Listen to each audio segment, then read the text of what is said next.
Hello అండి, నమస్తే. Welcome to NJK channel. ఈరోజు నేను ఫిష్ పులుసు ఈజీ వేలో ఎలా చేసుకోవాలో చూపిస్తున్నాను. వీడియోలో చూపించిన విధంగా ఫిష్ పీసెస్కి ఉప్పు, కారం, పసుపు వేసి ఒక 1 అవర్ మ్యారినేట్ చేయాలి.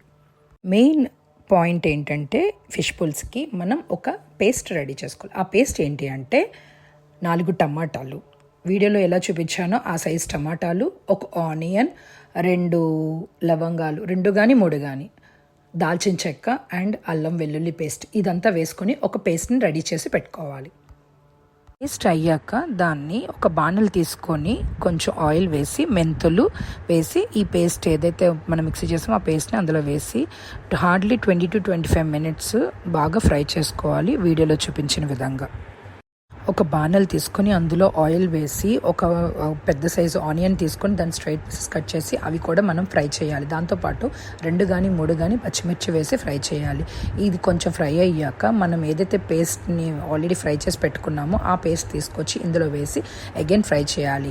ఇందులో మీకు ఎంత కారం సరిపోతుందో చూసుకొని దానికి తగ్గ కారం వేసుకొని అగైన్ ఫ్రై చేయాలి.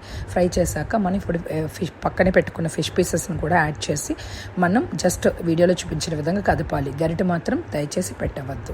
ఇప్పుడు చింతపండు పులుసుని రెడీ పెట్టుకోవాలంటే ఒక బాల్ సైజ్ చింతపండుని తీసుకొని దాన్ని వాష్ చేసి పులుసుని రెడీ చేసుకొని వీడియోలో చూపించిన విధంగా వేసుకోండి, ముక్కలు మునిగేంత వరకు.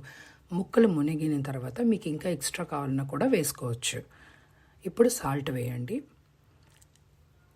చాలామంది పచ్చిమిర్చి వేసుకోవడానికి ఇష్టపడరు, కానీ పచ్చిమిర్చి అనేవి చాలా చాలా ఇంపార్టెంట్. పచ్చిమిర్చి అనేది టేస్ట్ చాలా బాగుంటాయి కాబట్టి నేనైతే ఇక్కడ 10 పచ్చిమిర్చి తీసుకొని మొత్తం కలిపి వాష్ చేసి వేసేసా. అలా వేసేయండి, దాన్ని కట్ చేయొద్దు, దానివల్ల టేస్ట్ చాలా బాగుంటుంది. కొంచెం కరివేపాకు వేయండి, ఫైనల్గా కొత్తిమీర గార్నిష్ చేయండి. వీడియోలో ఏ విధంగా చూపించానో అలా హైలో పెడితే మీకు పులుసు అంతా బాగా మరిగి, అలా అని ఎక్కువసేపు మరిగించొద్దు. ఓకే, ఈ వీడియో మీకు నచ్చితే please subscribe, share and comment అండి.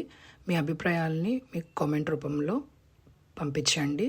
Thank you for watching. Thank you so much.